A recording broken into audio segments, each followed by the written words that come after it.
विद्यार्थियों, मैं डॉक्टर रीता श्रीवास्तव, सहायक आचार्य राजनीति विज्ञान। आज हम पढ़ेंगे भारतीय संविधान की विशेषताएं।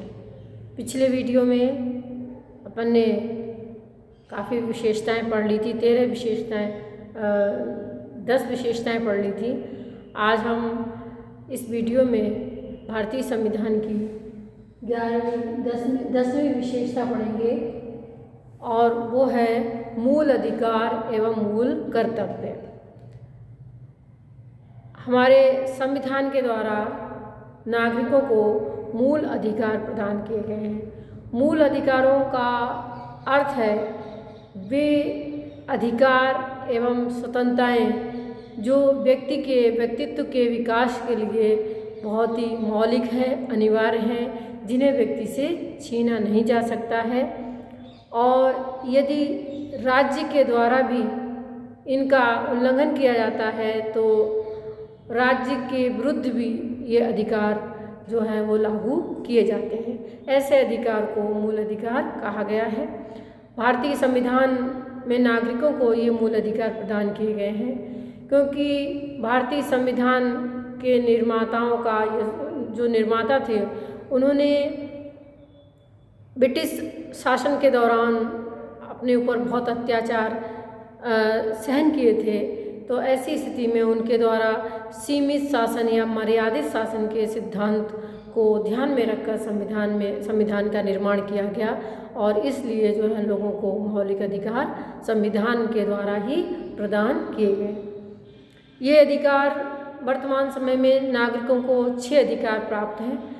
मूल संविधान के द्वारा नागरिकों को 7 मौलिक अधिकार दिए गए थे, लेकिन संपत्ति का जो मूल अधिकार है वो 44वें संविधान संशोधन के द्वारा उसे मूल अधिकारों की श्रेणी से हटाकर उसे कानूनी अधिकार का दर्जा दिया गया है। और वर्तमान में नागरिकों के पास 6 मूल अधिकार हैं। समानता का अधिकार, स्वतंत्रता का अधिकार, शोषण के विरुद्ध अधिकार, धार्मिक स्वतंत्रता का अधिकार, संस्कृति व शिक्षा संबंधी अधिकार और संवैधानिक उपचारों का अधिकार। भारतीय संविधान की ये विशेषताएं हैं कि मौलिक अधिकार प्रदान करने के साथ ही साथ संविधान में उन परिस्थितियों मौलिक अधिकारों को असीमित और निरंकुश नहीं माना गया है, बल्कि कुछ परिस्थितियों का उल्लेख किया गया है जिसमें मौलिक अधिकारों के ऊपर जो है कुछ प्रतिबंध या सीमाएं लगाई गई हैं, जैसे सार्वजनिक हित, सार्वजनिक स्वास्थ्य और सार्वजनिक व्यवस्था को ध्यान में रखते हुए इन मौलिक अधिकारों को सीमित किया जाता है। इन अधिकारों में सर्वाधिक महत्वपूर्ण अधिकार संवैधानिक उपचारों का अधिकार है। इसके माध्यम से यदि किसी व्यक्ति के मौलिक अधिकारों का हनन होता है तो इसके माध्यम से वह न्यायालय की शरण लेकर अपने मौलिक अधिकारों की रक्षा कर सकता है। और दूसरा है कि मूल कर्तव्य। भारतीय संविधान में जो है 42वें संवैधानिक संशोधन 1976 के द्वारा संविधान में एक अध्याय 4 जोड़ा गया और इसके माध्यम से नागरिकों के मौलिक कर्तव्य निश्चित किए गए। मूल संविधान में ये अधिकार नहीं प्रदान किए गए थे, बल्कि 76वें संविधान संशोधन के द्वारा संविधान में इन्हें जोड़ा गया। प्रारंभ में ये 10 थे, लेकिन 86वें संविधान संशोधन 2002 के द्वारा 11वां मौलिक कर्तव्य भी संविधान में जोड़ा गया, जो कि जिसके द्वारा माता पिता का ये दायित्व निर्धारित किया गया या कर्तव्य निर्धारित किया गया कि वो अपने बच्चे को जो कि 6 से 14 वर्ष तक के जो बच्चे हैं उन्हें अनिवार्य रूप से जो है शिक्षा दिलाने का काम करेंगे। अगला है राज्य के नीति निर्देशक तत्व। भारतीय संविधान में राज्य के नीति निर्देशक तत्व यानी शासन के संचालन के लिए कुछ मूलभूत सिद्धांतों का निर्धारण किया गया है, जिन्हें राज्य के नीति निर्देशक तत्व या राज्य की नीति का निर्धारण करने वाले तत्व कहा गया है। ये तत्व भारतीय संविधान में आयरलैंड के संविधान से जो है इन्हें लिया गया है। और इनकी प्रकृति के संबंध में हम कह सकते हैं कि संविधान के 37वें अनुच्छेद में कहा गया है कि नीति निर्देशक तत्वों को न्यायालय के द्वारा बाध्यता नहीं दी जा सकती है। इसके बावजूद भी जो है ये शासन के मूलभूत सिद्धांत बने रहेंगे। यानी इसका मतलब है कि यदि मौलिक अधिकारों का हनन होता है तो ऐसी स्थिति में लोग अपने मौलिक अधिकारों की रक्षा के लिए न्यायालय की शरण ले सकते हैं, लेकिन नीति निर्देशक तत्व जो हैं उनका पालन सरकार नहीं करती है तो जो है लोग उनका पालन करवाने के लिए न्यायालय की शरण नहीं ले सकते हैं। तो इस प्रकार से हम कह सकते हैं कि नीति निर्देशक तत्वों को वैधानिक स्थिति प्राप्त नहीं है बल्कि राजनीतिक स्थिति प्राप्त है। नीति निर्देशक तत्व के द्वारा जो है शासन के लिए सामाजिक, आर्थिक और जो है हम कह सकते हैं कि राजनीतिक क्षेत्र में जो है विशेष कार्यक्रम उसके लिए प्रस्तुत किए गए हैं और उनके अनुसार राज्य अपनी नीति का निर्धारण करेगा। जैसे आर्थिक सुरक्षा के लिए कहा गया कि प्रत्येक स्त्री और पुरुष को जो है समान रूप से जीविका उपलब्ध करवाने के लिए राज्य प्रयत्न करेगा। तो इस प्रकार से जो है आर्थिक क्षेत्र में, सामाजिक क्षेत्र में जो है राज्य जो है लोगों को उनके जीवन स्तर को ऊंचा उठाने के लिए जो है प्रयास करेगा, कार्य करेगा। अगला है स्वतंत्र न्यायपालिका और अन्य स्वतंत्र अभिकरण। जो संघात्मक शासन व्यवस्था वाले देशों में संविधान की व्याख्या के लिए और संविधान की रक्षा के लिए न्यायपालिका को स्वतंत्र बनाया जाता है और इसी के अनुरूप हम कह सकते हैं कि और साथ ही साथ जो नागरिकों के मौलिक अधिकार हैं, स्वतंत्रताएं हैं, उनकी रक्षा के लिए भी न्यायपालिका का स्वतंत्र होना आवश्यक होता है। तो इसी के अनुरूप भारतीय संविधान में भी न्यायपालिका को स्वतंत्र बनाया गया है या स्वतंत्र न्यायपालिका की स्थापना की गई है, जिसके लिए हम कह सकते हैं कि न्यायाधीशों का न्यायाधीश जो हैं उनके पद की सुरक्षा प्रदान की गई है। उनके कार्यकाल में न्यायाधीशों के वेतन भत्तों में कोई कमी नहीं की जा सकती है। उन्हें जो है महाभियोग के द्वारा ही उन्हें हटाया जा सकता है और साथ ही साथ जो है जो उच्च न्यायालय, सर्वोच्च न्यायालय के न्यायाधीशों की नियुक्ति जो है वो राष्ट्रपति के द्वारा की जाती है। तो इस प्रकार से इन प्रावधानों के माध्यम से न्यायपालिका को स्वतंत्र बनाया गया है। इसके साथ ही साथ कुछ अन्य स्वतंत्र अभिकरण भी स्थापित किए गए हैं, जैसे निर्वाचन आयोग, नियंत्रक और समाज देश के लिए कि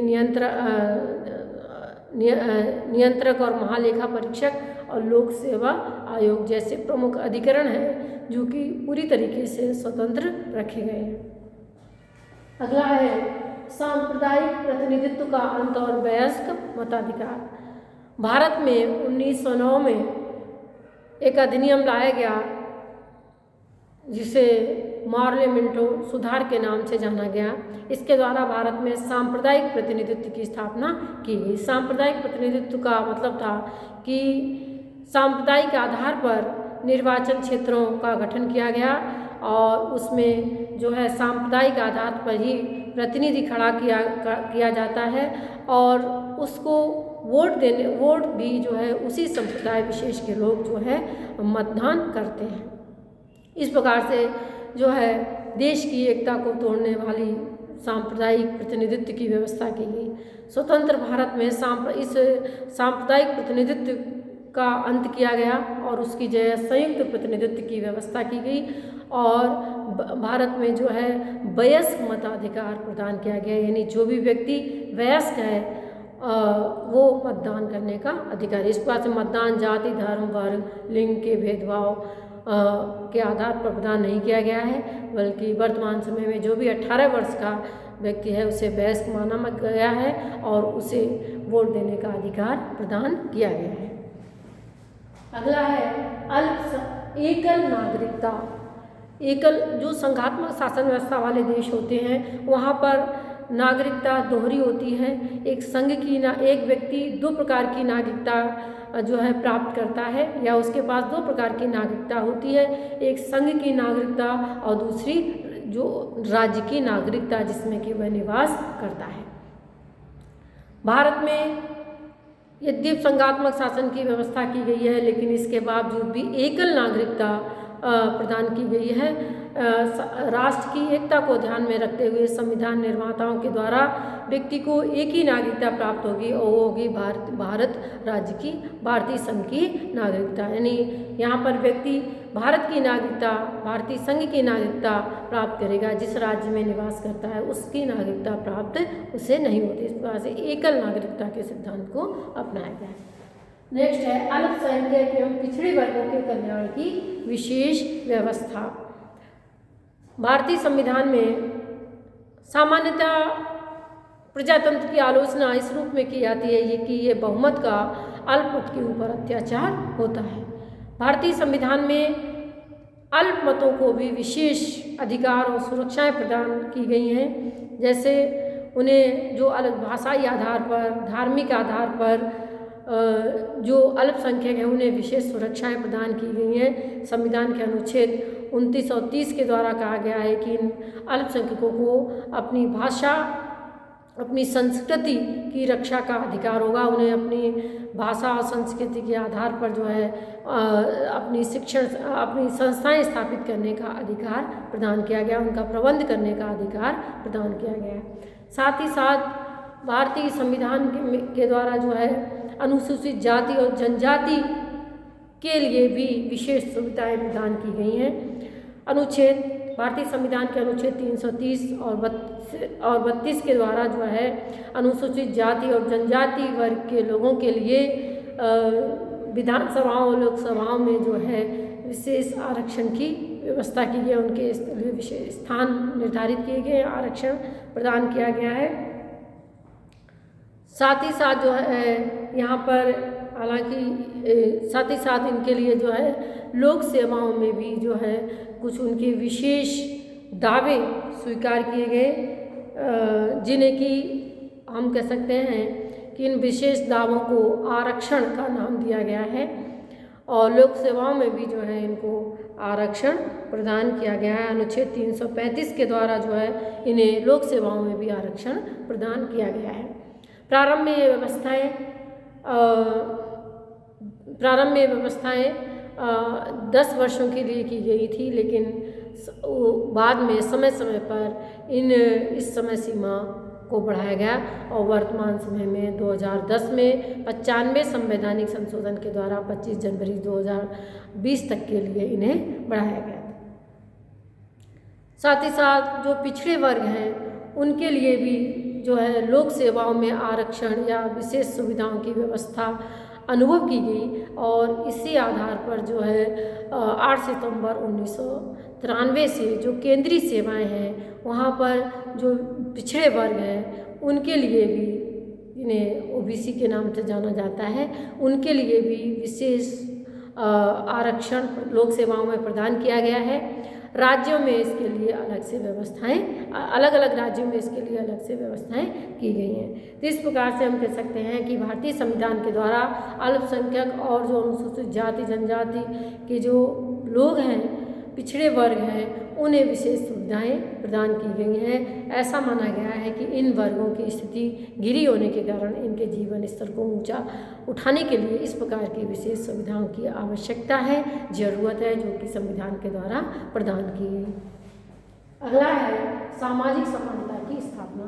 सामान्यतः सभी देशों में संविधान के द्वारा नागरिकों को राजनीतिक और हम कह सकते हैं कानूनी समानता संविधान के द्वारा प्रदान की जाती है, लेकिन भारतीय संविधान के द्वारा सामाजिक समानता की भी गारंटी संविधान प्रदान करता है। संविधान के अनुच्छेद 17 के द्वारा अस्पृश्यता का अंत किया गया और कहा गया कि इसका किसी भी रूप में आचरण निषिद्ध है और यदि कोई इस प्रकार का आचरण करता है, अस्पृश्यता को अपनाता है, तो उसे दंडित किया जाएगा। इस प्रकार से सामाजिक समानता की स्थापना इसके द्वारा की गई। यद्यपि इसके बाद जो है सामाजिक समानता को और बल प्रदान करने के लिए हमें कह सकते हैं कि 89 में अनुसूचित जाति जनजाति निरोधक कानून लाया गया, जो कि अब तक के लाए हुए सभी कानूनों से कठोर कानून है। इसके अलावा नेक्स्ट है कल्याणकारी राज्य की स्थापना। भारतीय संविधान निर्माता जो है भारत में एक लोक कल्याणकारी राज्य की स्थापना करना चाहते थे, या एक लोक कल्याणकारी राज्य की स्थापना का स्वप्न उन्होंने देखा था, और इसीलिए इस स्वप्न को पूरा करने के लिए ही उनके द्वारा संविधान में नीति निर्देशक तत्वों को स्थान प्रदान किया गया। संविधान निर्माताओं का ये मानना था कि राज्य सरकारें और केंद्र सरकारें अपने नागरिकों को भोजन, वस्त्र, निवास की सुविधा प्रदान करेंगे, स्वास्थ्य की सुविधा प्रदान करेंगे और साथ ही साथ शिक्षा की सुविधा भी प्रदान करेंगे, ताकि लोगों का जीवन स्तर ऊंचा हो सके और भारत में आर्थिक समानता की स्थापना की जा सके। और इसके लिए दोनों स्तरों पर जो है हम कह सकते हैं कि प्रयास भी किए गए हैं, हर संभव प्रयास किए गए हैं। इसके लिए नियोजन पद्धति जो है अपनाई गई, पंचवर्षीय योजना की पद्धति को अपनाया गया और इन 5 वर्षों में विभिन्न क्षेत्रों में विकास के कार्यक्रम और लक्ष्य निर्धारित किए गए। अगला है एक राष्ट्रभाषा की स्थापना। भारत में राष्ट्रीय एकता को सुदृढ़ करने के लिए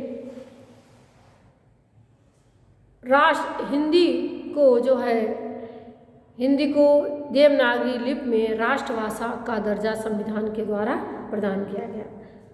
साथ ही साथ हम ये कह सकते हैं कि भारतीय संविधान में ये कहा गया कि 15 वर्षों तक के लिए जो है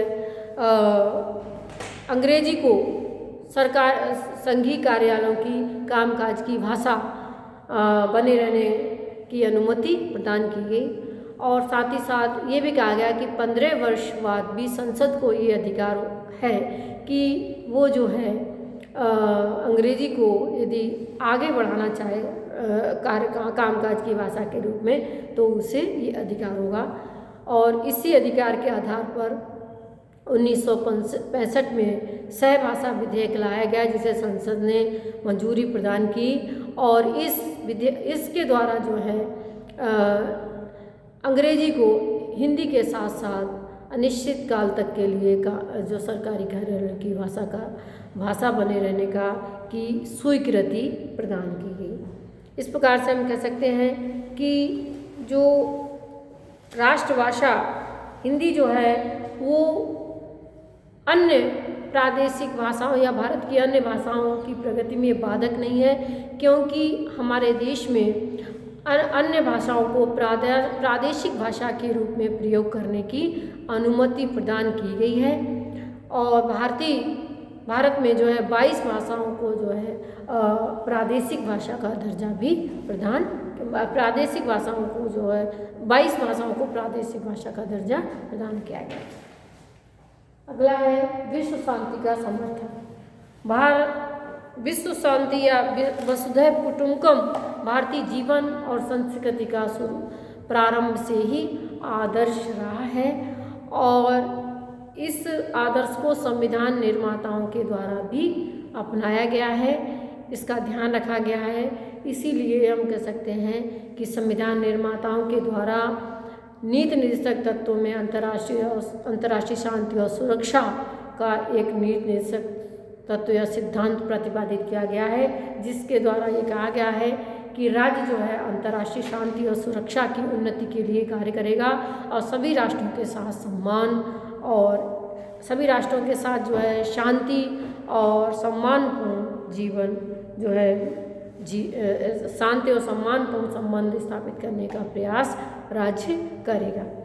भारत राज्य के द्वारा जो है इस प्रकार का हर संभव प्रयास किया गया है। अंतर्राष्ट्रीय क्षेत्र में शांति और सद्भाव की नीति कायम करने का प्रयास किया गया है, सिर्फ उन परिस्थितियों में को छोड़ करके जबकि आत्मरक्षा के लिए युद्ध करना अनिवार्य हो गया है। इस प्रकार से हम कह सकते हैं कि अंत में संक्षेप में भारतीय संविधान की जो विशेषताएं हैं, जो स्वरूप हैं, उसको पढ़ने के बाद जो हम कह सकते हैं कि भारतीय संविधान एक ऐसा श्रेष्ठ प्रलेख है, एक दस्तावेज है जिसमें सिद्धांत और व्यवहार का श्रेष्ठ समन्वय हमें दिखाई देता है।